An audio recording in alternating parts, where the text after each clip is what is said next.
आप लोग अगर भारतीय जनता पार्टी की दलाली करोगे तो हम तय करेंगे कि आप पत्रकार नहीं, देश विरोधी। सिर्फ और सिर्फ एक अल्पसंख्यक समाज को दबाने का अगर कोई काम करता है तो भारतीय जनता पार्टी करती है। अंग्रेजों से लड़े तब नहीं डरे, उनकी गोलियों से नहीं डरे, अंग्रेज के बारूदों से नहीं डरे। तो है भैया, हम दिल्ली पुलिस से डरने वाले नहीं हैं। भगवा कलर का जो है गमछा डाल लिया, माथे पे बांध लिया, ये आपने अधिकार, बीजेपी को जो है उल्टा सीधा बोलना, ये कितना गिरेंगे आप जो है भैया। सुन रहे हो, मुसलमानों से माफी मांग लो, अभी भी समय है। नहीं तो अगर मुसलमान भाई तुम्हें सुधारने पे उतरे ना तो तबीयत से सुधार। हेमंत बिस्वा शर्मा कह रहे हैं कि जो है मदरसों को बंद करना है। अभी कर्नाटक में चुनाव चल रहा है, क्या लग रहा है मदरसे के लिए आंदोलन करेंगे? भाई बिल्कुल होना चाहिए। मदरसा बंद क्यों होना चाहिए ये बताओ पहले। आज ये मदरसा बंद, वहाँ से आतंकवादी करते हैं, सुनिए।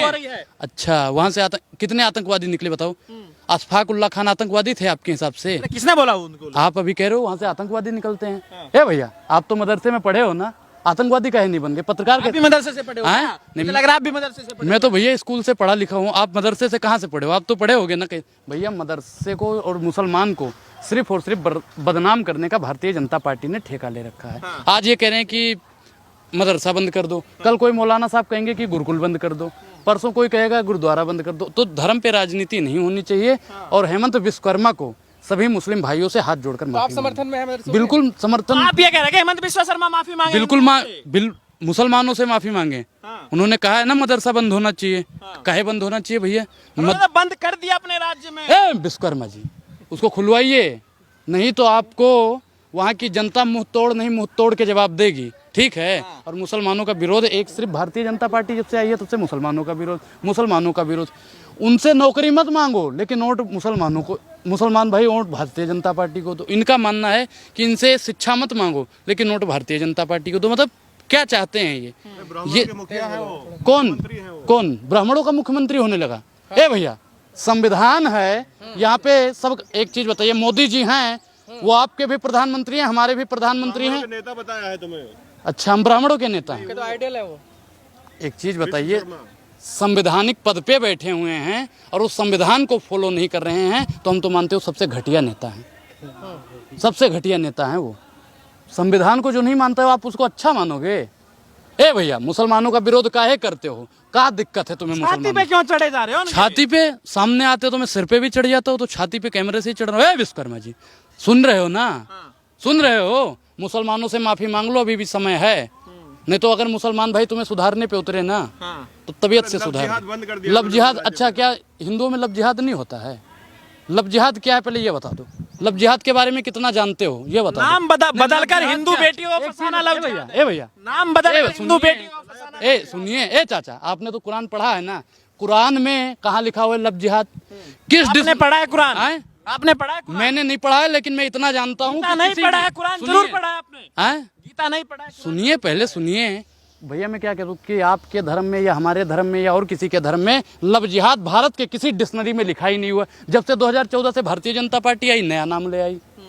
ये सिर्फ और सिर्फ नया नाम लेके आते हैं। तो लव जिहाद क्या है बताओ तो? क्या तरीका है? भगवा कलर का जो है गमछा डाल लिया, माथे पे बांध लिया, ये आपने अधिकार, बीजेपी को जो है उल्टा सीधा बोलना, ये कितना गिरेंगे आप जो है सस्ती लोकप्रियता के लिए? ए भैया, सस्ती लोकप्रियता के लिए सुनोगे, ये का कलर है केसरिया। भारतीय जनता पार्टी और आरएसएस वालों ने इसका कलर कर दिया है भगवा। ठीक है। और भारतीय जनता पार्टी का है ये, इस पे भारतीय जनता पार्टी का कॉपीराइट है। बोलिए, अरे किसी की हिम्मत है बोलने की, बोलो ना। अरे मान सम्मान वही करते हैं इसका। अच्छा, आप नहीं करते हो? आप नहीं करते हो? बोलो, आप करते हो या नहीं करते हो? आप करते हो या नहीं करते हो? हम जो पूछ रहे हो उसका जवाब दीजिए। चलिए आप ये बताइए, कर्नाटक में क्या भैया देख लीजिए, जवाब दे इन्होंने नहीं दिया, बदलाव कर दिया। यही होता है इनकी दोहरी राजनीति, यही होते हैं भारतीय जनता पार्टी के पत्रकार। ऐसे पत्रकारों की 3 दवाई, समझ रहे हो ना? आपसे सवाल पूछ लिया तो आपको मिर्ची लग जाती है। हमसे कौन? क्या चाहते हैं? सवाल आपके घर से लेकर आइए, ये सब यहाँ पे नहीं होता है। सुनिए, आपके सवाल आपके पास आते होंगे जवाब। सवाल पूछना है तो विश्वकर्मा जी से पूछो, सवाल पूछना है तो मोदी जी से पूछो, सवाल पूछना है तो अमित शाह से पूछो, सवाल पूछना है तो भगोड़े पत्रकार से पूछो, सवाल पूछना है तो योगी आदित्यनाथ से पूछो। हमसे कहीं पूछ रहे हो? दिल्ली पुलिस पहुंच गई है राहुल गांधी जी के पास। एक चीज बताइए, जब राहुल गांधी के पास, हम पहले देखो अंग्रेजों से लड़े तब नहीं डरे, उनकी गोलियों से नहीं डरे, अंग्रेज के बारूदों से नहीं डरे। तो है भैया, हम दिल्ली पुलिस से डरने वाले नहीं। मान ना जाए आप कांग्रेसी हैं? बिल्कुल कांग्रेसी नहीं। ना हम इस दल में हैं ना हम उस दल में हैं, हम निर्दलीय हैं। हम किसी पार्टी में नहीं है, हमारे पूर्वज लड़े थे आज़ादी के लिए। कोई भी पार्टी अगर आज़ादी के लिए लड़ रही है, अनुराग उस पार्टी के साथ में है। भारतीय जनता अब पार्टी तो देश आजाद हो गया। मोदी जी के साथ है। अच्छा, मोदी जी जब खुद अंग्रेज हैं, मोदी जी ही अंग्रेज हैं, तो हम मोदी जी से लड़ेंगे भैया। और उसके लिए अगर मुझे राहुल गांधी की या केजरीवाल की या और भी अन्य पार्टियों में जुड़ना पड़े तो मैं जुड़ने के लिए तैयार हूँ। कर्नाटक में क्या लग रहा है? सारी राजनीति कर्नाटक चुनाव को लेकर हो रही है। हेमंत बिस्वा शर्मा भी कर्नाटक में जाकर जो है बयानबाजी करे। कर्नाटक में चुनाव होने वाले हैं, लगातार हिंदुत्व की राजनीति हो रही है कर्नाटक में। ये वही तो इस देश का दुर्भाग्य है कि इस देश में सिर्फ और सिर्फ 2014 के बाद में हिंदू मुसलमान की राजनीति हो रही है। इस देश में विज्ञान पे राजनीति नहीं होती, शिक्षा पे राजनीति नहीं होती, स्कूल पे राजनीति नहीं होती, मदरसे पे राजनीति करते हैं। सिर्फ और सिर्फ एक अल्पसंख्यक समाज को दबाने का अगर कोई काम करता है तो भारतीय जनता पार्टी करती है। भारतीय जनता पार्टी मुसलमानों को दबाने के लिए, मुसलमान भाइयों को गिराने के लिए। मदरसों के कारण, सुनिए, मदरसों के कारण मुसलमान पिछड़ा रह गया है। अच्छा। मदरसों में बदलाव लाने की जरूरत है, आधुनिक शिक्षा लाने की आधुनिक शिक्षा दे रहे हैं। तो ये मदरसा का टारगेट काहे कर रहे हैं भैया? वैसे ही बोल दें। अरे स्कूल खोल रहे हैं ना, हैं? आप भी स्कूल से पढ़े हैं। मुसलमान भाई क्यों ना स्कूल में पढ़े जाके? आप क्यों चाहते हो मदरसे में रह जाए? एक चीज बताइए, संविधान ने सबको इजाजत दिया है ना? संविधान ने इजाजत दिया है नहीं दिया है? बताइए। संविधान ने सबको बराबर अधिकार दिया। कोई मदरसे में पढ़े, स्कूल में पढ़े, गुरुकुल में पढ़े, गुरुद्वारे में पढ़े, कहीं भी पढ़े, बाध्य करोगे उसे? मना करोगे उसे कि नहीं पढ़ेगा? हिंदुओं से दिक्कत क्या है नहीं, आपको बताइए। मुझे हिंदुओं से, मैं खुद हिंदू हूँ, सनातनी हूँ, ब्राह्मण हूँ, मुझे हिंदुओं से कौन सी दिक्कत है? लेकिन अच्छा, प्रमाण पत्र लोगे? प्रमाण पत्र लोगे? प्रमाण पत्र लोगे? विश्वास करना है तो ठीक है, नहीं तो भैया जय सिया राम। समझ रहे हो ना? अच्छा, मनमोहन सिंह कहते हैं कि पहला हक मुसलमानों का है देश पे, बताइए। भाई, संसाधनों पे मैं क्या बताऊं? सुनो, पहले पुराना बयान है, मुझसे नया दोबारा बताते हैं ना। मुसलमानों का अधिकार है, मैं उस बात से सहमत हूँ। पूछिए कैसे? यहाँ पे सबसे ज़्यादा दबाने का काम किसको किया जाता है? मुसलमानों को किया जाता है। अगर कांग्रेस पार्टी या मनमोहन सिंह जी उनको उभारने का काम करते हैं तो मैं उनकी इस सोच को सलाम करता हूँ। भारतीय जनता पार्टी तो सोचती ही नहीं है। आपने कर्नाटक पे जवाब नहीं दिया। क्या लग रहा है भारतीय कर्नाटक जनता में पार्टी क्या होगा कर्नाटक के अंदर? कर्नाटक में भैया बदलाव होगा। मोदी हटाओ, देश बचाओ, देश का होगा बेड़ा पार। और अंग्रेजों से ज्यादा किए मोदी ने अत्याचार। तो देश के साथ अगर किसी ने खिलवाड़ करने का काम किया है तो भारतीय जनता पार्टी ने करा है। क्या खिलवाड़ किया है? क्या खिलवाड़ के गिनवाया नहीं? एक चीज बताइए, किसानों के साथ खिलवाड़ हुआ नहीं हुआ? आय दुगनी करेंगे। आय किसकी दुगनी कर दी? अडानी जी की। भैया यूरिया महंगा कर दिया, डाई महंगा कर दिया। हम तब मानते किसानों की आय दुगनी हुई है जब गेहूं का दाम 20 से 40 हो जाता। अरे यार क्या है यार? गेहूं का दाम 20 से 40 हो जाता, 40 रुपए वाला चावल 80 में बिकने लगता, फिर मैं मानता किसानों की आय दुगनी हुई है। भारतीय जनता पार्टी ने नई ऊंचाई। अच्छा, विकास क्या है पहले ये बता दो। पत्रकार महोदय, आज मैं मान जाऊंगा, विकास क्या है बता दो। मोदी जी से पूछिए जाके। अच्छा, विकास कर रहे हैं वो, ये हमें बताएंगे, लेकिन विकास क्या है ये हम मोदी जी से पूछें। हाँ, मोदी जी से पूछेंगे। संविधान ने हमें अधिकार दे रखा है।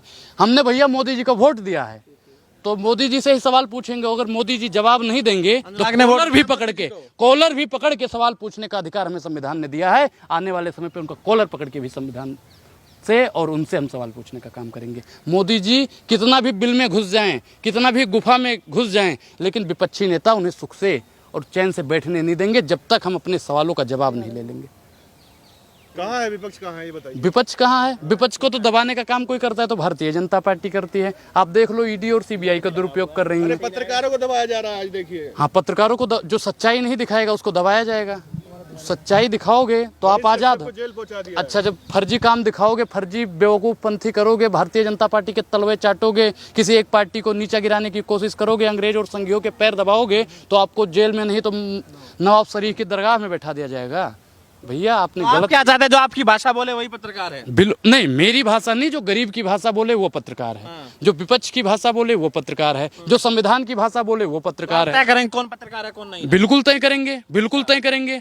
आप लोग अगर भारतीय जनता पार्टी की दलाली करोगे तो हम तय करेंगे कि आप पत्रकार नहीं, देश सवाल विरोधी करना दलाली है? अच्छा, कौन सा सवाल किया आपने? पूछा कभी गरीबों के लिए मोदी जी आपने क्या किया? मजदूरों के लिए मोदी जी आज आपने दिया, क्या झोला किया? भर भर के अनाज दिया। ए भैया, ये वही पत्रकार है, ये वही पत्रकार है जो पिछले इंटरव्यू में कह रहा था भारत विश्वगुरु बन रहा है। जब 80 करोड़ लोग आज राशन की कतार में लगे हैं तो विश्वगुरु भैया भारत किस बात का बन रहा है? बताइए, बताइए। 5 साल की डिग्री 3 साल में दिलवा दे रहा है बिहार के छात्रों को। अगर मनीष कश्यप सड़कों की बात कर रहा है बिहार की जनता के लिए, आपको पलायन की बात कर रहा है, आपको मिल गया सब, आपको मिल गया सब, आपको मिल गया सब। आप भी तो बिहार से आते हो, आपको सब मिल गया।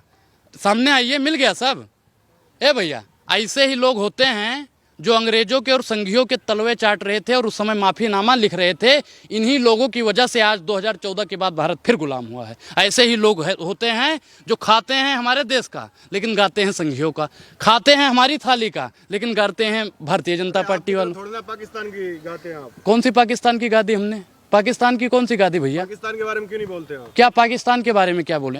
पाकिस्तान हमारा चचेरा भाई है, पाकिस्तान हमारा चचेरा भाई है, हमारे भारत से ही तो गया है वो अपना चचेरा भाई है, उसके बारे में क्या बोले? अपने ही घर वालों को दबाए हम। बर्बाद हो गया वो, देखिए। एक चीज बताइए, सोचिए पत्रकार महोदय ये बात कि पाकिस्तान ने भीख मांगने के लिए भी प्रधानमंत्री रख रखा है। बर्बाद हो गया पाकिस्तान। जिस देश ने प्रधानमंत्री को भीख मांगने के लिए रख रखा है वो देश बर्बाद हो सकता है महाराज? बोलिए। मोदी जी भीख मांगे? हाँ, मोदी जी भीख मांगते थे, पहले भीख मांगते थे, रेलवे स्टेशन पे भीख नहीं मांगते थे, भीख मांगते थे और साथ साथ जेब काटने का भी काम करते थे। वो चाय नहीं बेचते थे, जेब काटते थे रेलवे स्टेशन पे।